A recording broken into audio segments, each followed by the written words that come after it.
And apology, guys, I forgot to say something. So it's actually important, but not so important. I just realized I can just add it up before rubbing off the board.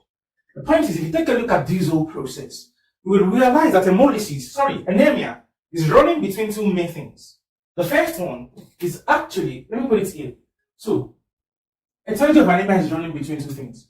The first one is is a reduction in the production of what? Of red blood cell. That is, there is a reduction in the production of red blood cell. That is the quantity. So everything about the quantity starts from here. The kidney disease, the liver disease, bone marrow disorder. Everything around here now. Everything around this place is actually for what? For the reduction in what? In production. Reduction in what? In production of red blood cell. So that is what is affected up onto this level. But as soon as they get into the bloodstream, the next thing that happens is what? An increase in what? In destruction and loss. An increase in what? In destruction and loss. Beautiful. The point is, once they get into the bloodstream, if we have an increase in the destruction of what is red blood cell, we're still going to have anemia. Or we are losing them through what? Through things like menorrhagia. So all these things like hematemesis, hemoptysis, so all these kind of things, you can lose blood a great deal. Even apart from that, think of accidents. If it is getting lost, if the blood is getting lost through the blood vessels of the body itself, and they're all rushing out like that, the blood is gushing out. That is in trauma. So anything like trauma. Beautiful. So that is the only thing I want to add. That anemia is just between reduction in production, which is about the quantity, or an increase in what? In destruction and loss. As simple as that. Now, we have a lot of things that can cause anemia, even more than this. So in our next class, we'll be talking about the types of anemia. And from each of the types, we are going to be talking about things that can cause them. Now, you might not understand that, but let me just clear up the board and let's just continue.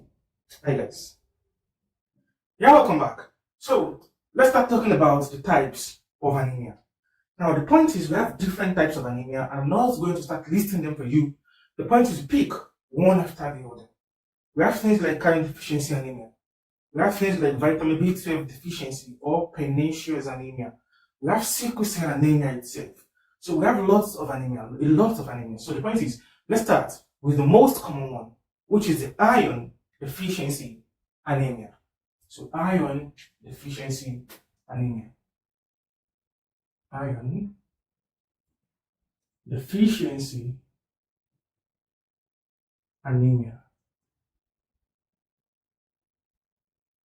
Now guys, from this title itself, you already know that what is happening here is that this type of anemia is as a result of deficiency in what? In iron. And the word deficiency means lack. Of what? Lack of iron. Now, let's do some certain things. I told you that iron itself is actually so vital and important in the formation of red blood cell. Why? I told you because it forms the hemoglobin. Now, firstly, if they say something is iron deficiency anemia, it means this anemia is as a result of lack of what? Of iron. Now let's ask ourselves, what can be the causes for this iron deficiency anemia? The main cause is lack of iron, right? So one, reduction in what? In iron intake. For example now, let's say we have someone here. So we have an individual right here.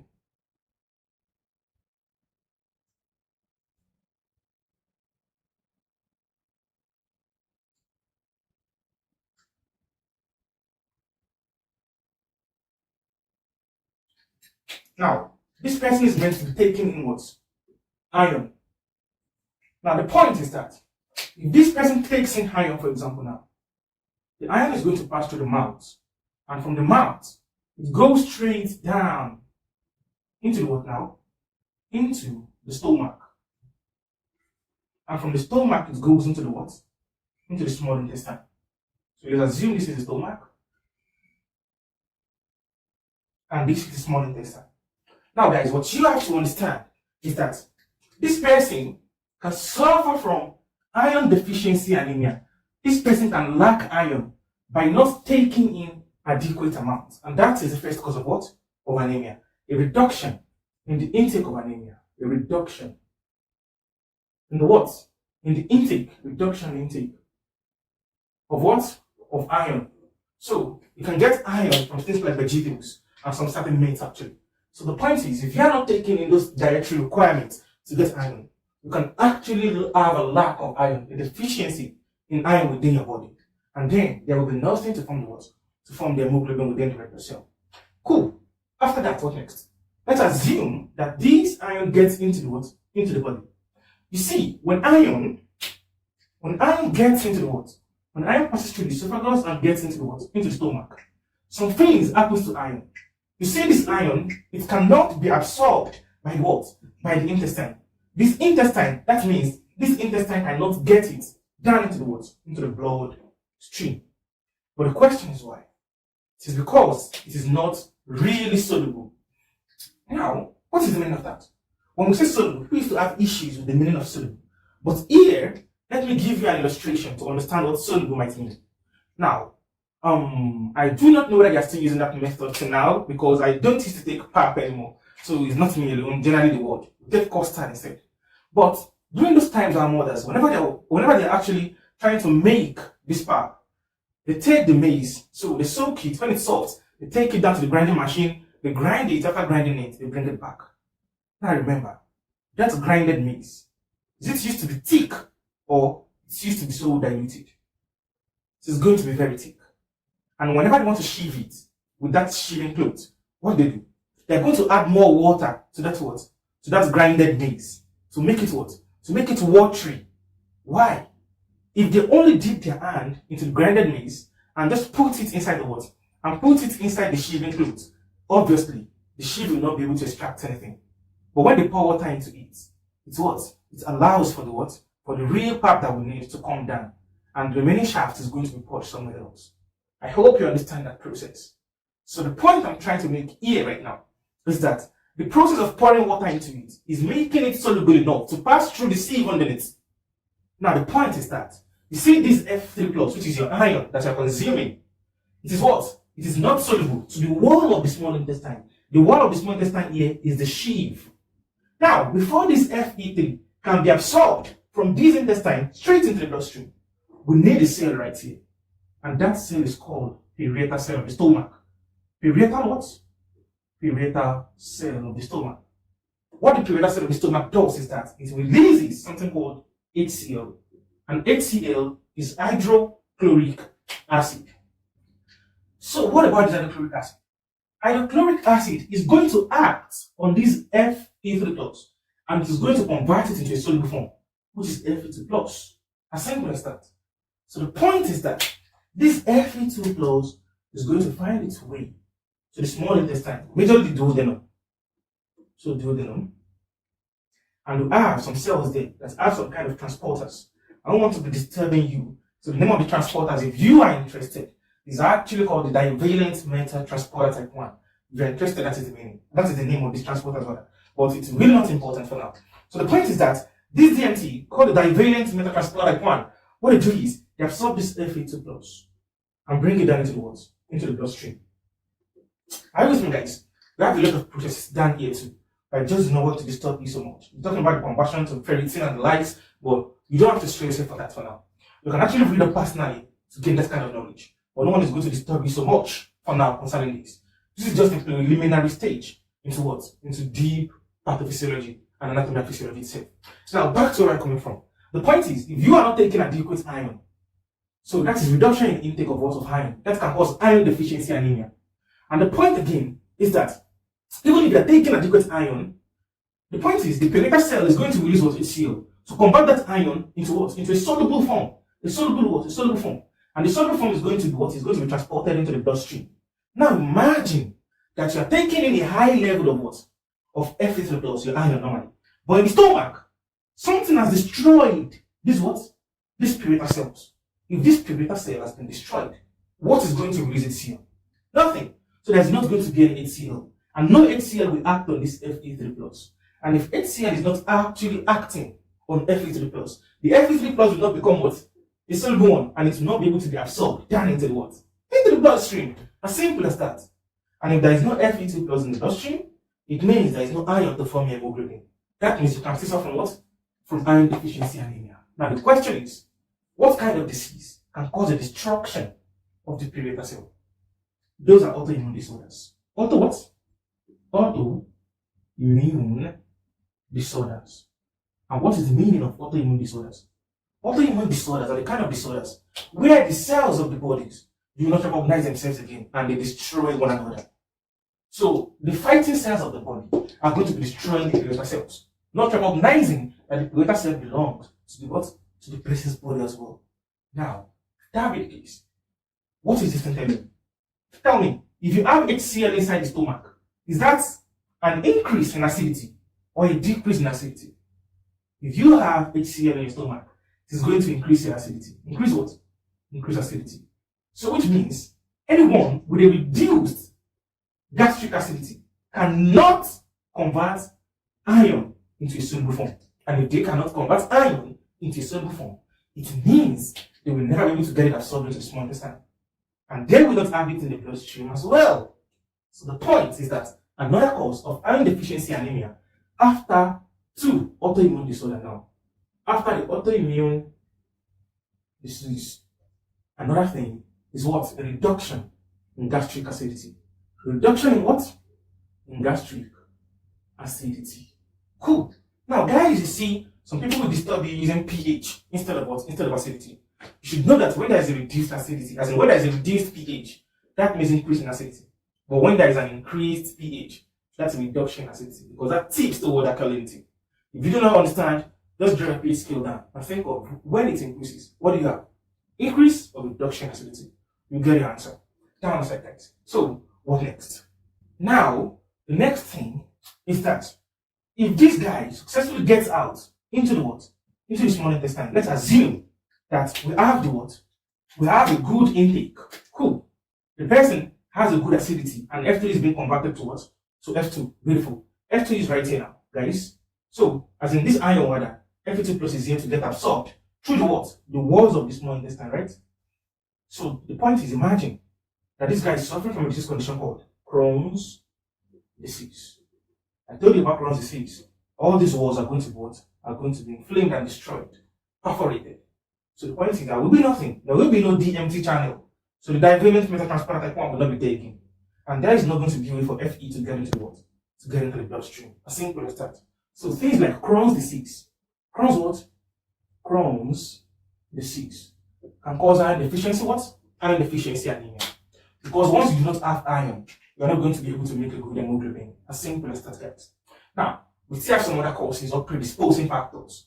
People like children, for example, now, as in babies under 6 months, they are only taking their mother's milk alone. They are not getting what? Things like an adequate amount of iron. So, if they wean the baby late, around 9 months or the 10th month, the point is the baby is going to have what? A reduction in Fe. And the baby can come up with what? With iron deficiency anemia. Because the baby is not getting it from anywhere else. So, same thing even with the mother during pregnancy. During pregnancy, the need for iron increases. And when the need for iron increases, it means the level within the body decreases. I hope you understand that logic. The point is, if you used to spend $500 per day, and then, apologies to our tutors in school, so across all nursing fields, so or medicals, the point is, if they now ask you to be adding 500 naira, making 1,000, and initially the 500 is always enough for you, and now they say you're going to be printing out 500 naira every day, that makes 1,000 naira, right, guys? So if 1,000 naira, if your demand increases to 1,000, that makes the amount of money within your pocket reduced. The value has dropped. So the point is, during pregnancy, the need for iron increases, making the mother and the baby what? Deficient of it. So things like pregnancy and late weaning can actually predispose someone to what? Iron deficiency anemia. If we want to keep on going and going and going and going, we can still find a lot. So even things like menorrhagia can also cause you to lose what? To have iron deficiency anemia. As simple as that. Now, the point is, let's assume that this person has its Fe, iron inside the blood. The point is that, you see, this iron inside the blood, what it does, let's assume that these are red blood cells now. These are red what? Our red blood cells. The point is, this iron, this Fe2 plus, what it does is that it enters into the what? It enters into the red blood cell. I do not want to be disturbing it too much because we have some kind of molecule. So it is called protoporphyrin 9 actually. So but forget about it. The point is that protoporphyrin 9 converts this Fe into what? Into the impact of hemoglobin. Remember guys, so that impact is actually formed by what? By Fe2 plus. So the point is, this heme is just going to be formed inside the normal globin. Remember guys, you know we have 4 globin chains. So the point is that the Fe is the one responsible for forming a part of hemoglobin as well. And remember, when you form hemoglobin, what happens? Hemoglobin is responsible to do what? For binding with oxygen to make the red blood cell bright in color. So which means one of the functions of hemoglobin is giving what? A bright red color. And not only that, we said inside this red blood cell, we have almost 280 million units of what? Of hemoglobin. Now, which means what you have inside the red blood cell that gives it its normal shape is the hemoglobin. You do not understand that, I know. Let's come back one more time. The point I'm trying to drag out here is I'm trying to give you the characteristic of iron deficiency anemia. A kind of red blood cell that is suffering from iron deficiency. What would it look like? That is what I'm trying to tell you here. And I've established the fact that iron is going to form what? It's going to form hemoglobin, which is responsible for the color. We talked about its saturation in our last video. Now the point is that if you have a small bag, no, let me not do this. I'm just explaining why talking without drawing. So the case is that if I have 5, okay, good, you see, I have 4 markers right here now. The size of my hand, do you think it is big or small? Let's agree it is big. But now, I remove this. Is my hand getting smaller or bigger? You can't see, okay, no difference. Let's remove one more. What do you think is happening to the size of my fist? Increasing or reducing? Obviously, it's reducing. Now, if I remove this one again, what happens to this now? If you still don't know, now compare it with this. Which one is bigger? Obviously, the one that has more markers. Think of the markers as the hemoglobin inside the what? Inside the red blood cell. Now, if someone has a deficiency in what? In iron, it means there will be no adequate amount of what? Of hemoglobin within the red blood cell. And tell me, what will happen to the size of the red blood cell entirely? Since what makes them up? Since their component is not as much as before, their size is going to reduce. So that will affect their size as well. Now, let me be specific. You see, in iron deficiency anemia, because they don't have adequate iron, their level of hemoglobin is low. And hemoglobin is what gives them color. Since they do not have their color master, the color of those red blood cells is going to be very dull. And that is hypochromic. Hypo what? Hypochromic. It means hypo, low, chrome, color. The color is going to be low and dull. But what about the size, guys? I told you, since what makes up their components within them, what they are holding inside that makes them big, is now very small. The point is their own size as well is going to be small, and that is microcytic. Microcytic, which means micro, small. Cytic is from the word cyte, which means cell. So the point is that iron deficiency anemia, the red blood cells are going to be hypochromic. Their color is going to be low because there is no adequate iron to form hemoglobin. Cool? Now, talking about the size is going to be microcytic, which means they're going to be very small in size because they don't really contain much. As simple as that, guys. Now, the question next is, what are going to be the signs and symptoms of someone suffering from iron deficiency anemia? Trust you guys, you can do this. Don't be so. Now, let's do it together because this is not a life class. Now, what do you think will happen to this person? Let's start from the lungs. So if you are starting from the lungs, look up, guys. So let's try to demarcate it now. Let's try to demarcate the board. Cool. Now, to this other side, if we are starting from the lungs, can't see that anymore. So this is what? The airway, for example, guys. So you have the bronchi, the branches of the carina. So you have the lungs right here. Lungs right here. Now, guys, the point is that when breathing in oxygen, oxygen is going to come straight up into the what? Into the lungs. And you have a lot of what? Oxygen inside the lungs. So tell me, where is the oxygen going to next? The oxygen is going into the blood capillary within the lungs. Now, from our first class, I told you that the first thing to receive this oxygen from the lungs is actually what? The red blood cell. They serve as a vehicle. They are the one responsible for receiving what? For receiving this for receiving the oxygen. So the point is we have some cells. Let me make this bigger and larger.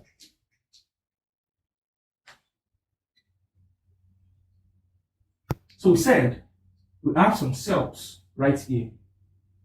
And these are the red blood cells, right? And the point is within red blood cells are some kind of vehicles that are going to receive this what? This oxygen. They bind with them and they start taking them straight out to the what? To the heart. They take them into the heart. Now the point now is this red blood cell, what do you think is the vehicle inside them? The vehicle inside them is the hemoglobin. These guys. But in iron deficiency anemia, we do not have what? We do not have hemoglobin inside red blood cell again. Or they are very few. So the point is, if 5 oxygen can stay inside this red blood cell before, we only have just like 1 or 2 inside it. Because there are no carriers inside red blood cell again to do what? To take them to everywhere they're supposed to be inside the human body. Now, what do you think this will cause? This, I don't want to stress it too much, but the point is, this is going to be doing what? This is going to be disturbing the homeostatic system of the body. So sending impulse to your medulla and the what respiratory centers. So asking for more oxygen, your body will be in need of oxygen. And that is going to cause shortness of breath. That is one of the most important sign and symptom. Well, let me say clinical manifestation. Because I've told you, saying one thing is sign and symptom is wrong. Let's do that for now. So shortness of what? Of breath is going to occur. Now, one issue we used to have with the term shortness of breath is that we do not really understand what it means. Because some of us are yet to experience it. We don't know what it feels like. I'll be like, what is shortness of breath? Is the breath going to be short? Well, what is the meaning of that? Shortness of breath is actually the kind of feeling that you have when you are in urgent need of oxygen. You might have been in some kind of situation before, and you feel as if you're gasping for oxygen, like, so you need oxygen to come in. That state can actually be synchronized, it can be fused together, it can be linked with, it can be associated with what?